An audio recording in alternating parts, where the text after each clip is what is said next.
Hello, I'm Harold Munro, editor-in-chief at the Vancouver Sun, joined by Katie DeRosa, bureau chief in Victoria at the Legislature. Hi, Katie. Lots to discuss this week. Yeah, I'm coming off just one day off because we had the NDP convention on Saturday. So Right. it's been very busy. Very busy week for you. So looking back at this week, you looked at the potential impact for upzoning on homeowners' property taxes at House Solicitor General Mike Farnworth moved against Surrey Mayor Brenda Locke to forge ahead with the transition to the Surrey Police Force. And you attended, as you said, the convention on the weekend. So why don't we go back and let's start with upzoning. So what is the potential concern for owners of detached homes with this move to allow, I guess, multiplexes, 4 to 6 units on traditional single family lots? Why should we be worried about that? Yeah, so I mean, I talked to a tax expert, Paul Sullivan, who's been very trying to sort through the fine tooth details of the legislation, and basically the BC housing, or sorry, BC assessment has a clause in its legislation that says there's a principle called highest and best use. So a property can be taxed on not just on what the use is currently, but its future development potential. And that was actually really a big factor for some businesses in Vancouver, where they were low-rise businesses, but in an area that was, could have been developed for a 20-story building. And Dan Fumano wrote about this. It was basically called the air tax because you were taxed on the empty space above your unit because of its development potential. And so that hit a lot of businesses who were in some of those low-rise buildings that could have been developed. Now, what Paul Sullivan is saying is that a lot of those businesses, because of the government's transit density legislation, which increases the allowable density around transit hubs, that air tax could now be triggered for a lot of the small businesses that pay taxes as tenants in buildings, not just in Vancouver, but in every city in BC potentially. For homeowners as well, the principle of highest and best use could apply because, let's say you have your single family home, but your neighbor and someone else down the street, they sell to developers for possibly likely a higher price because now that developer can put 6 units on a single family lot. So suddenly all the values rise in the neighborhood because each lot has a potential to house 6 units, which obviously developers would make a lot of money off of, therefore would be willing to pay a bit more for that lot. So from that principle, your property taxes could go up as the value of your property goes up. And again, Right. as I mentioned, the legislation in the BC Assessment Act says that the principle of highest and best use only applies or does not apply to homeowners who've been in their home as a primary residence for more than 10 years. But again, that seems a little bit arbitrary. Why only if you've been in the property for 10 years or more? So, a millennial like myself or anyone who bought their home in the last 10 years probably bought for quite a high price. Interest rates are going up, and now they could face these highest and best use Right. taxes. So Katie, that applies even if, as someone like you who bought in like within 10 years, even if you have no intention of selling and you tell the government you have no intention of selling, that would potentially still apply. I guess what we don't know though, and you did look at other jurisdictions, was there this kind of property value lift when you looked at, I think it was New Zealand and some other places that have tried this? Yeah, there were reports in Auckland that that property values rose and that they rose higher in areas that were upzoned. But again, it's hard to separate the property value rise from just the market, right? Obviously, Regular, right, as right. the pandemic, property values went up because people were just wanted to find a home to live in. So it is hard to disentangle rising property values from what other jurisdictions have done. So again, some have pointed to studies in Auckland that show that the values went up more in areas that had potential for upzoning. So that is a bit of an indication that values did go up. And Minister Ravi Kahlon did acknowledge that there will be a land lift, he calls it, but he said it won't be significant. So that's the big unknown, is how much will this increase the value of your property? Right. He says that, but he doesn't really know that at this point. I guess Right. nobody knows until we Exactly. see And what so I guess what he's saying is that because we're doing it across BC, it's not like we're creating one desirable area. Like, okay, Vancouver and Victoria allow 6 units, but no one else does. Therefore, developers will really set their sights on Victoria and Vancouver. But what Minister Callan is saying is because they're doing this across the board in, Burnaby and Langley Township and that Surrey, that the development, developers will be looking at all municipalities to upzone. So it won't just be one community that has this shoot up in property value. That's the argument. But again, it's really an experiment. So we don't know what is going to happen, but these are the concerns that some experts have been raising. Right. Okay. Well, on to another issue that's been percolating along for, I don't know, I don't even, hard to remember when it first started. When Mike Farnworth, Minister Farnworth, suspended the entire Surrey Police Board last week, including its chair, Mayor Brenda Locke, and appointed former Abbotsford Police Chief Mike Sur as the administrator to continue the transition away from the RCMP to the municipal Surrey Police Force. Why was this bold move necessary, at least in Minister Farnworth's mind? So in October, there was legislation that basically paved the way for exactly this to happen. The government, the legislation basically allowed the government to appoint an administrator and remove the police board. At the time, I asked Farnworth, well, what do you have plans to do that? But he didn't tip his hand. He waited until the legislation was passed and then pulled the trigger on that. And what a lot of observers are saying is that because 7 of the 9-member police board were appointed by the province.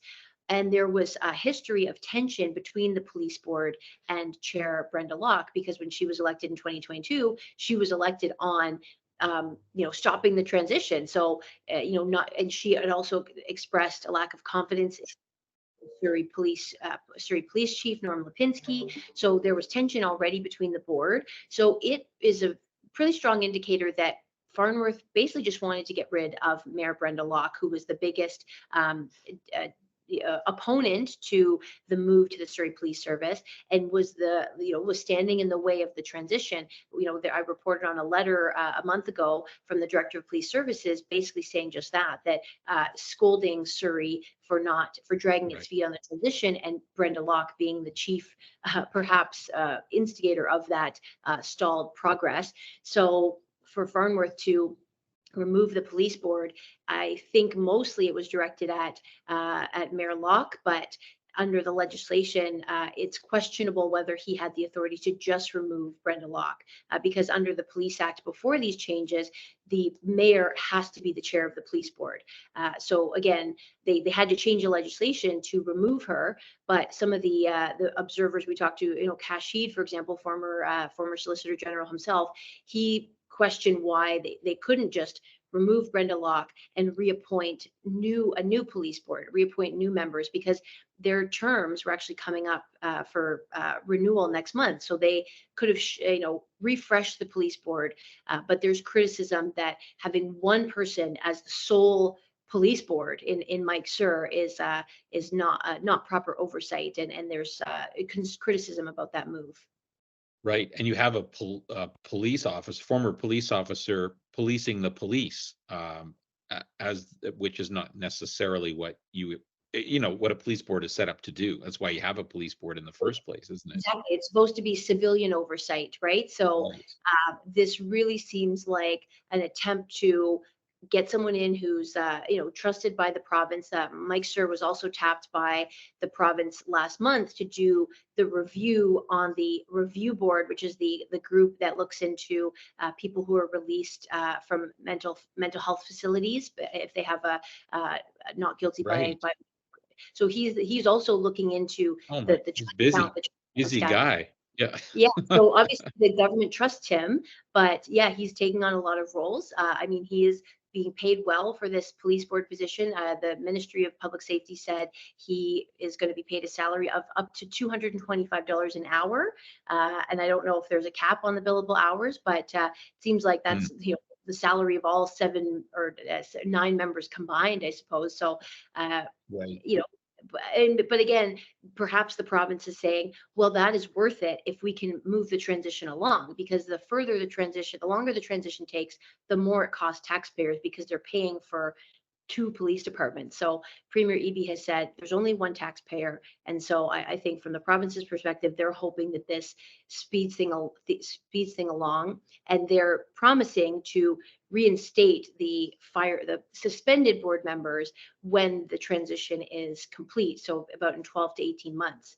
Whether or not the board members want to take that job back after they were disbanded is another question. So, Mm. definitely province bringing down the hammer on Surrey, on the city of Surrey to move ahead with this transition, because the province has said over and over, this is the way you're going. There's no turning back. Right. Okay. Well, we'll have to wait and see how this all plays out. You mentioned Premier Eby. You attended, as you said, the NDP convention on Saturday. What was the mood like there? It was, very celebratory. The BC NDP, about 700 delegates were. It was really a love-in, a lot of, a lot of praise for Eby and basically how he's doing in the polls, really pulling ahead of BC United leader Kevin Falcon, and definitely, in terms of the policies, there was a lot of praise for some of the housing policies that he's put in place, some of the climate measures, and Eby's carbon tax, despite the federal government pulling back the carbon tax on home heating oil. So it really was. There were some disagreements on some of the pieces of policy that they were debating, but it was largely a celebratory mood. 11 months out from the next election, I feel like the party's very confident at where they're standing, and they showed that confidence by voting 93% in favor of Premier Eby to continue as the leader. So very little dissent there. Right. Yeah. No, that's a very strong endorsement. The kind of endorsement that his predecessor, John Horgan, would have received. And I know there was a bit of concern in some NDP circles that John Horgan was a difficult act to follow because he was very popular as premier, and David Eby is a different personality. Everybody's different, but he seems to have, based on the weekend, found his footing with the party for sure. Yeah, I think he is enjoying. I think he's showing his own stamp on, being personable and being able to connect with people. I mean, he has 2 kids and a third on the way, so Right. he's always talked about being a dad, knowing what it's like to get the kids out the door for daycare. And now his wife Kaylee Lynch, who's a family doctor, is pregnant with their 3rd child. She's due in June, so he's going to have a newborn on the campaign trail before the October election. So as a mom, I'm amazed that they can, juggle all that. But that was a bright spot, that announcement during the convention. Obviously, Kaylee made a few jokes about needing a coverage for her maternity leave as a family doctor. So that's obviously. That was the kind of the happy news from the convention. And on the flip side, a bit of tension around both the BC NDP's position on whether to endorse a ceasefire in the war between Hamas and Israel. They eventually did endorse calling on the federal government to call for a ceasefire, but there's a lot of debate about the exact language to use and to make sure that their language does not stoke any further anti-Semitism or Islamophobia. Also, some disagreements between the delegates over the party's environmental climate change positions. There were members of the BC NDP who don't believe, are not happy with the endorsement of the LNG industry and the fracking that it creates to extract the natural gas. So there were some members with their placards that said "frack free NDP," and they had wanted to see stronger language in one of the policy measures on to have a move away from fracking, and that was voted down. So we did see some tension between the party on certain issues. So again, it's not like everyone's getting along and happy on everything, but it was interesting to see some of how those debates played out. Right. Great. Well, I'm glad you could be there, and I'm glad you could be with us this morning. So have a great week, and we'll talk again next Monday. Yeah, nice to talk to you, Harold. Take care.